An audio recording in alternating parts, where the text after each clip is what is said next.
Super Mario Land. Released in the US on August 11, 1989 to correspond with the debut of Nintendo's first handheld, the widely acclaimed title was the showcase of the Game Boy and its capabilities. Following on the heels of the immensely popular Mario titles on Nintendo's home console, Gunpei Yokoi, along with his team at Nintendo R&D 1, were tasked with creating the ambitious portable game. Fortunately for Yokoi, he was quite intimately familiar with the new technology of the Nintendo Game Boy, since it was in fact his own creation. Not to be confused with Super Mario 3D Land for the Nintendo 3DS, Super Mario Land was not the plumber's first foray onto the portable scene. Numerous Game & Watch titles had previously used the Mario character in simple titles like Mario Bros. And Mario Cement Factory, of which Gunpei Yokoi was directly involved before developing the Game Boy console. Super Mario Land is among only a handful of Mario titles not directly handled by series creator Shigeru Miyamoto. Even so, the game follows the formula established by its predecessors, wherein the player controls Mario as he progresses from the left to the right side of the screen, running, jumping, dodging enemies, and collecting power-ups. However, it has an incredibly unique style and feel that separates it from all other games in the series. Many feel that those features are at the very heart of what gives the game its charm, although many of these same traits would never be used in later games. The most notable difference is the use of smaller sprites, which can make it hard to distinguish details about many of the characters. However, it might be implied that this left more to the imagination of the gamer. Koopa Troopas wear bombs on their backs and explode when stomped on. As for power-ups, the familiar Mushroom and Starman are present, but the Fire Flower is instead replaced with the Super Ball Flower, which means that projectiles bounce rather than simply disappear when they hit a wall or floor. Interestingly, this would be the first and last series title to feature Daisy rather than Princess Peach, of which there has been much speculation and theory. It is Mario's quest to rescue Daisy from not Bowser, but instead an invader from space called Tatanga. Tatanga's forces invade the kingdom, hypnotize its people, and Tatanga captures Princess Daisy in order to marry her, because that's what bad guys do, according to Mario series logic. Another feature which would never again be seen in any Mario title are two levels that see Mario piloting a plane and a submarine. A radical departure from platforming, ironically these Gradius-style stages still feel normal within the quirky Mario Land world. The action has a much quicker pace while providing a sense of grandeur to the world that lends well to the portable nature of the title. Perhaps it is because these stages are so different while also helping to bookend the platforming style levels that they are generally accepted within the context of the Mario Land game. The developers must have felt the same way, considering that of the two levels, one of these is actually the last stage of the game.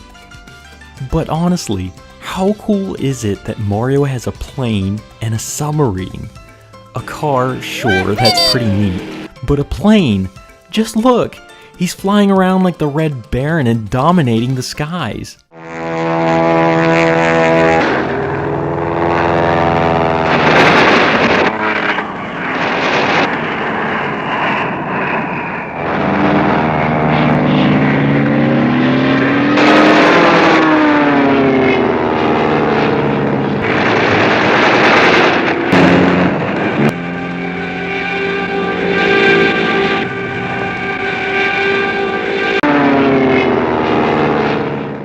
And then he has a submarine that shoots torpedoes and dodges underwater.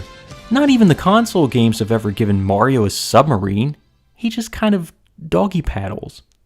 But not in this game. He's more than a plumber. He's like the Batman of the kingdom. Mario is no longer in the Mushroom Kingdom, but instead Sarasa Land, which consists of 4 very distinct areas influenced by real places. The first is Barabuto, a desert-type area inspired by Egypt, which is inhabited by Goombos rather than Goombas, Bombshell Koopas rather than Koopa Troopas, flies, and Paku flowers. Then there's Muda, influenced by Bermuda, with all kinds of sea-based enemies. The third area is probably the most interesting, called Easton, and based on Easter Island. You get the correlation rather quickly with all the Maui statues. Finally, there is the fourth and last area called Chai, influenced by ancient China. One of the enemies here is called the Panope, which are incredibly creepy. Mario can bounce on their head, but they keep coming back and endlessly pursue you. This character is apparently based on the Jiangshi of Chinese folklore, which is a zombie vampire. Yeah, not just a zombie, and not just a vampire, but both. Nintendo, you are giving kids nightmares. Hirokazu Tanaka, who had previously composed Metroid and Kid Icarus, was enlisted to write the musical score for Mario Land. The songs are still popular to this day and are inseparable from the Mario Land game, to which it adds incredible depth and character. Tanaka was also responsible for the digitized sound effects, which set an incredible standard for all Game Boy games to follow. Except for this one. Why does the boss taking damage sound like he's buying? He's a sphinx, or lion, or something, not a sheep. Sorry, Tanaka, but I think you messed up on this one. Super Mario Land was originally intended to be the packed-in launch title with the Game Boy console, but it was replaced with Tetris, which, in hindsight, was a very good move on Nintendo's part. This did not stifle the popularity or sales of the Mario game in the least, which garnered over $18 million and still holds as one of the best-selling portable Mario games of all time. There was even a Super Mario Land comic published by Variant. It wasn't officially called Super Mario Land, but rather Game Boy, which followed the adventures of Mario as he interacted with the real world and thwarted the evil attempts of Tatanga.